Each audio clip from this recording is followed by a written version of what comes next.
साथियों नमस्कार। कल एक बहुत ही बड़ी खबर आई कि राहुल गांधी और किरण रिजिजू के बीच मुलाकात हुई है और ये मुलाकात लगभग 50 मिनट की तक चली है। तो आज के इस वीडियो में हम ये जानेंगे कि उन दोनों के बीच क्या बातचीत हुई और इसके साथ ही साथ आज हम लोग महिला आरक्षण और डिलिमिटेशन बिल, जो कि सरकार का मेन और कोर बिल रहा है, तो इस पर भी हम लोग आज चर्चा करने वाले हैं और जानेंगे कि इसके क्या फ़ायदे हो सकते हैं, क्या नुकसान हो सकते हैं। इसमें जो उत्तर और दक्षिण की बात जो कही जा रही है कि उत्तरी राज्यों को फ़ायदा हो सकता है और दक्षिणी राज्यों को घाटा हो सकता है, इस बारे में भी हम लोग चर्चा करेंगे। इसके साथ ही साथ लोकसभा सीटों पर इसका क्या प्रभाव पड़ेगा और विभिन्न राजनीतिक दलों की पर क्या रणनीति होगी या होनी चाहिए, इस पर भी हम लोग आज के इस वीडियो में चर्चा करेंगे। तो बने रहिएगा अंत तक और इस वीडियो को अगर अच्छा लगता है तो आप लाइक और शेयर ज़रूर कर दीजिएगा। देखिए दोस्तों, सबसे पहली बात कि जब से सीजेपी का प्रोटेस्ट ख़त्म हुआ है तब से लोकसभा और राज्यसभा की जो कार्यवाही है वो नहीं चल पाई है। कोई भी कार्य नहीं हो पा रहे हैं क्योंकि संसद हंगामे के भेंट चढ़ गया है। इसका जो सबसे बड़ा कारण है वो कांग्रेस पार्टी और समाजवादी पार्टी को माना जा रहा है, क्योंकि ये दोनों पार्टियां चाहती ही नहीं हैं कि संसद चले। इसका जो सबसे बड़ा कारण जो बताया जा रहा है वो महिला आरक्षण और डिलिमिटेशन बिल ही इसका सबसे बड़ा कारण है। लेकिन इन लोगों ने जिस प्रकार से मुद्दे को भटकाया है या कहे तो जिस प्रकार से संसद को ठप किया है, इससे तो ये साफ हो जाता है कि ये लोग चाहते ही नहीं हैं कि संसद में डिलिमिटेशन बिल और महिला आरक्षण बिल आए। जहाँ तक कल की बात है तो कल सरकार और राहुल गांधी के बीच एक बातचीत हुई जिसमें सरकार की तरफ से किरण रिजिजू जो संसदीय कार्य मंत्री हैं उन्होंने भाग लिया और राहुल गांधी और प्रियंका गांधी ने भाग लिया। दोनों के बीच लगभग 50 मिनट तक बातें हुई और इसमें जो विभिन्न सूत्र हैं उनका जो मानना है कि इनमें जो सबसे मुख्य मुद्दा था वो था महिला आरक्षण और डिलिमिटेशन बिल और इसके साथ ही साथ FCRA कानून। राहुल गांधी और कांग्रेस पार्टी के द्वारा ये जो मांग किया जा रहा है कि संसद में अमित शाह जवाब दें, इसको लेकर के इस मुद्दे पर भी इसमें चर्चा हुई, जिसमें सरकार की तरफ से ये कहा गया कि अमित शाह जवाब देंगे, लेकिन वो नीट मुद्दे या जो प्रोटेस्ट हुए थे उस मुद्दे पर नहीं, बल्कि FCRA कानून जो आने वाला है उस पर जो चर्चा होगी उसमें अमित शाह खुद इस बिल को इंट्रोड्यूस करेंगे और उस पर जवाब भी देंगे। तो राहुल गांधी का इस बात को लेकर कहाँ तक सहमत है ये तो पता नहीं चला है, लेकिन इसके साथ ही साथ ये भी कहा जा रहा है कि इस बिल को लेकर के 16, 17 और 18 अगस्त को एक स्पेशल सेशन बुलाया जाएगा और महिला आरक्षण और डिलिमिटेशन बिल को पारित करवाने की कोशिश की जाएगी और इस पर चर्चा की जाएगी। जैसा कि आप लोग जानते ही होंगे कि अप्रैल 2026 में भी, यानी कि आज से 3-4 महीना पहले भी स्पेशल सेशन के तहत अप्रैल में इस पर चर्चा की गई थी, लेकिन वो बिल गिर गया था। लेकिन इस बार सरकार एकदम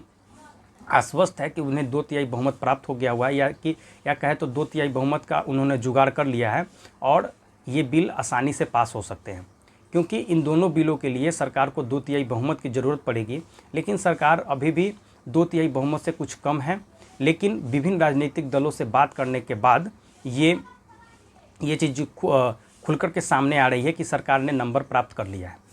तो आज हम इसी महिला आरक्षण और डिलिमिटेशन बिल के फ़ायदे और नुकसान के बारे में जानने की कोशिश करते हैं। देखिए, महिला आरक्षण बिल और डिलिमिटेशन बिल को एक साथ जोड़ा गया है। इसका सबसे बड़ा कारण ये है कि सरकार द्वारा विभिन्न मौके पर ये संविधान में संशोधन करके इसे जो डिलिमिटेशन है उसको 2026 तक बढ़ाया गया था और उसमें ये प्रावधान किया गया था कि 2026 के बाद जो जनगणना होगी उसके आधार पर डिलिमिटेशन किया जाएगा। लेकिन सरकार ने डिलिमिटेशन की जो प्रक्रिया है उसे तो अभी चालू नहीं कर पाई है, लेकिन इसके साथ साथ जनगणना भी जो 2021 में होनी थी वो भी नहीं हो पाई है, जिसके कारण सरकार डिलिमिटेशन बिल को लागू तो करना चाहती है लेकिन वो लागू नहीं कर पाएगी, क्योंकि अभी तत्काल का जनगणना नहीं हो पाया है।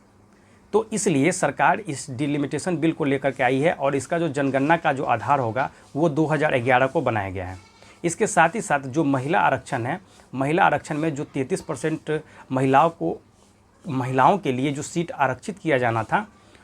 इसके लिए भी सरकार चाह रही थी कि कम से कम 543 में जो अगर महिला आरक्षण लागू किया जाता है तो बहुत सारी सीटें जो अभी सिटिंग सांसद है उनको छोड़ना पड़ जाएगा, जो कि मुझे लगता है कि कोई भी पार्टी नहीं चाहेगी। ना ही बीजेपी के अंदर सभी सांसद इससे खुश हो सकते हैं और न ही कांग्रेस पार्टी। तो इसीलिए सरकार ने एक नया फार्मूला तय किया कि सबसे पहले कि संसद की सीटों को बढ़ाया जाए और उसमें से 2/3 बहुमत, मतलब कि 1/3 जो सीट है वो आरक्षित किया जाए, जिससे कि महिला को उचित प्रतिनिधित्व भी मिले और इसके साथ ही साथ किसी भी पार्टी का जो कैंडिडेट है या कहे तो अभी जो वर्तमान का नेता है उनका सीट भी न कटे। तो इससे एक फ़ायदा जो होगा कि अभी जो नई संसद भवन बनी है उसमें लगभग 888 के लगभग सीट है लोकसभा में, और राज्यसभा में भी काफ़ी हद तक जिस हिसाब से राज्यसभा को बनाया गया था उसमें भी सीटों की संख्या पर्याप्त है। तो इससे जो एक सबसे बड़ा फ़ायदा जो होने जा रहा है कि अभी जो वर्तमान में जो लोकसभा का क्षेत्र है उसमें लगभग 25 से 30 लाख 40 लाख जनसंख्या तक पहुंच गया हुआ है। तो इससे होगा ये कि अगर इसको छोटा किया जाता है या डिलिमिटेशन किया जाता है और सीटों की संख्या बढ़ाई जाती है तो सबसे बड़ा जो फ़ायदा होगा कि कम जो वोटर है या कहे तो कम जनसंख्या पे उचित प्रतिनिधित्व सांसदों का होना सुनिश्चित हो जाएगा। लेकिन इसका नुकसान जो हो सकता है वो ये है कि अभी जो संसद का सत्र चलता है उसमें जो 543 सांसद हैं उनको बोलने का मौका ही नहीं मिलता है, और जब 850 हो जाएंगे तो इसका क्या गारंटी है कि सभी सांसद अपनी बातें खुलकर रख पाएंगे। तो ये भी बोला जा रहा है कि इससे संसद में जो कार्य करने की जो क्षमता है या कहे तो सांसद का जो पावर है वो थोड़ा सा कम हो सकता है। तो इसके ये नुकसान हो सकते हैं। दूसरा बात है कि इसको उत्तर वर्सेस दक्षिण का जो नैरेटिव दिया जा रहा है उसका क्या कारण है। तो देखिए, उत्तर में जो जनसंख्या का घनत्व है या कहे तो जनसंख्या जो है वो बहुत ही ज़्यादा है और यहाँ पे सांसद की संख्या भी ज़्यादा है। तो इस हिसाब से अगर डिलिमिटेशन होता है, अगर जनसंख्या के आधार पे होता है तो इन सभी का जो सीट है वो घट सकता है, खास करके दक्षिण राज्यों का। लेकिन उत्तर राज्यों का जो जनसंख्या के हिसाब से अगर सीट को देखा जाए तो ये बढ़ सकता है क्योंकि यहाँ की जनसंख्या ज़्यादा है। लेकिन सरकार ने एक नया फार्मूला लाया है जिसमें प्रत्येक राज्य की जो सीटें हैं वो 50% से बढ़ा दी जाएगी। यानी कि अगर बिहार में 40 सीट है तो उसको 60 कर दिया जाएगा, अगर उत्तर प्रदेश में 80 है तो उसको 120 कर दिया जाएगा। इसके साथ ही साथ दक्षिण में मान लीजिए कि जैसे तमिलनाडु में 39 है तो उसको बढ़ा करके 40, 20, 60 लगभग 59-60 के लगभग कर दिया जाएगा। तो सरकार ने ये अपना जो फार्मूला है वो दिया है। लेकिन देखने वाली बात ये होगी कि इस फार्मूले को लेकर कितने भी राजनीतिक दल सहमत होते हैं और सरकार का समर्थन करते हैं।